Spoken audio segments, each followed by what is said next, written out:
Today I wanted to show you the latest strip I was working on, strip number 263. I'm almost done inking it. I just have one panel left to ink, and I thought that it would be pretty neat if I just did it on camera this time.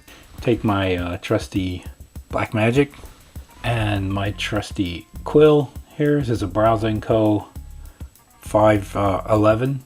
And I'm going to go ahead and start inking. Usually what I'll do is I'll get a piece of scrap paper and make sure my pen is working right.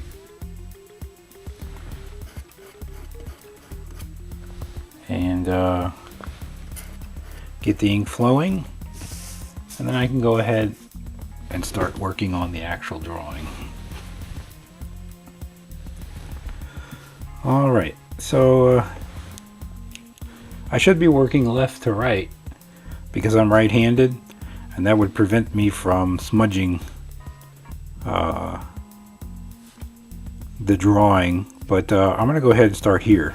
I don't know, I just feel like starting here. Started going against the grain. This nib is a little bit old now, so it's acting up a little bit, but once you get it going, it's pretty much alright. I said this before, but one of the things I like to do when I'm inking is to try to go pretty fast. It just keeps the energy, keeps the line alive, and I really like that, and when I'm able to do that in my drawings. Sometimes you do have to slow down, but I like to keep it fast as much as possible.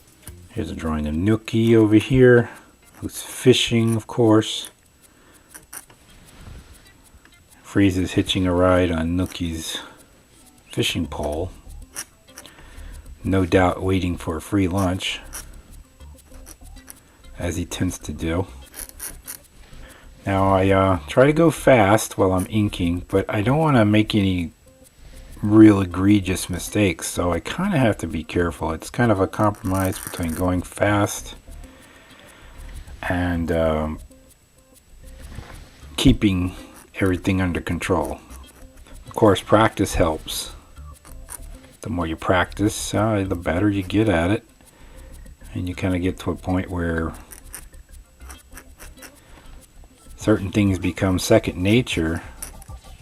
Usually I don't talk while I'm inking, so it's a bit weird, but anyway, I like to keep things pretty scratchy. I think that's really the beauty of working with a metal nib, is to be able to get that scratchiness.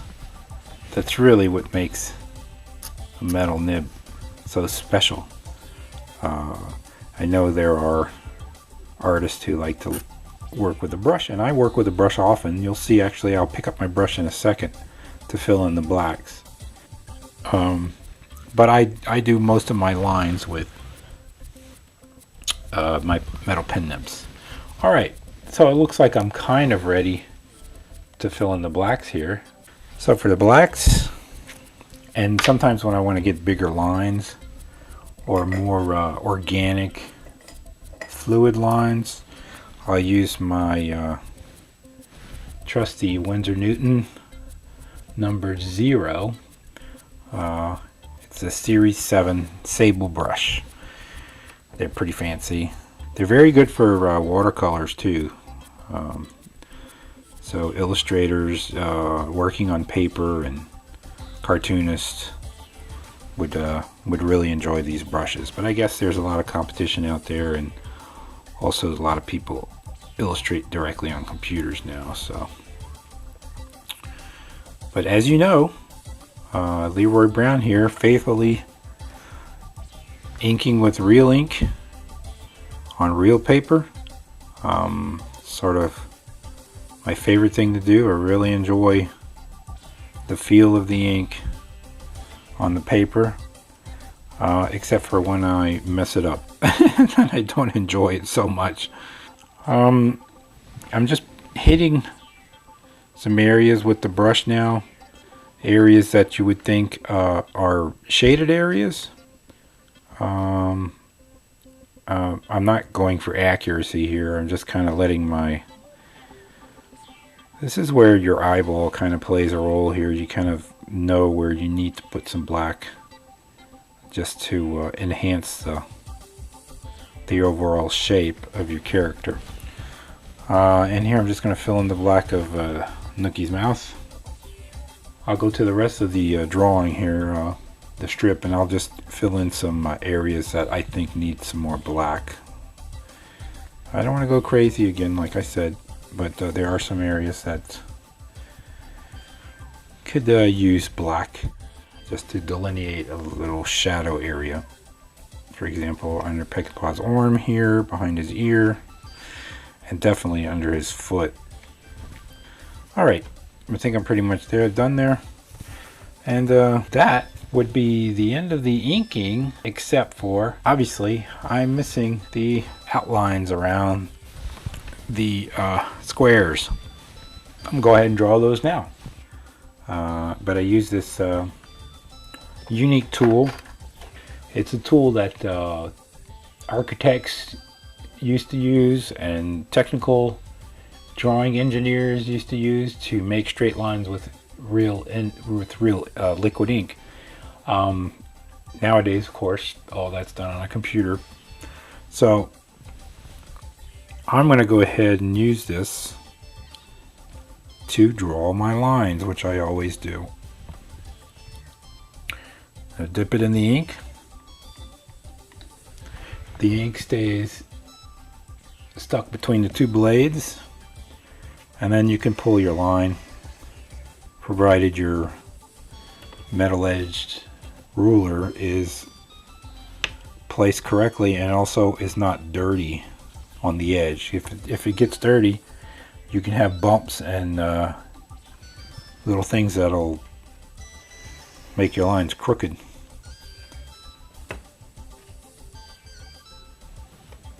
Now, you'll notice I actually, as I was talking, like I said, mistakes happen. I wasn't supposed to draw a line through here, and also I've got a smudge up here. I'm not sure how that happened. I'll zoom in to show you. It's always good to see mistakes. They do happen, and of course I'm videotaping as I'm drawing, so sometimes it gets a little bit confusing. But here, see, there's a smudge there. I don't know how that smudge happened, but this I know how it happened. I just forgot to stop there. I'll just paint that out later. So there you witness to a mistake. Yay! It's kind of good to see a mistake happen, because it shows you that everybody makes mistakes, and the thing about a mistake is that you just go and fix it. That's all. Alright, there's another line. There's nothing very fascinating about this. It is kind of old school, and I'm sure a lot of you would be thinking to yourself, my goodness, why go through all that trouble? The reason I do it is simply because I like having the finished art all painted in ink. And you know, I end up at the end of the day with a strip that's entirely self-contained, apart from the color, and entirely painted in ink. And to me, that's personally quite satisfying. This is the last line of the strip, folks. When this line is done, so is the strip. Strip number 263, ICECUBES, the comic strip. There you go, my friends. The latest strip, all inked. Now, just needs to be cleaned up, scanned, and colored. And I'll show you how to do all that in another tutorial. Thanks for watching.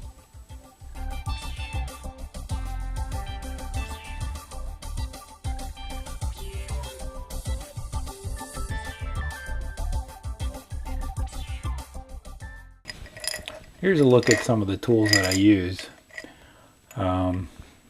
Just quickly, obviously some brushes.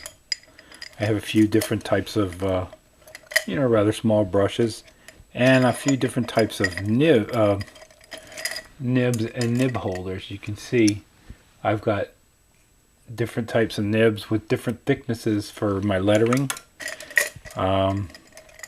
This one's a very big one. I think it's called a B2. Makes a big fat line. And then I've got a really tiny one that makes a really thin line. And then I have a toothbrush. Very useful at times, and I'll show you in a tutorial how I use this. And here is my line ruler.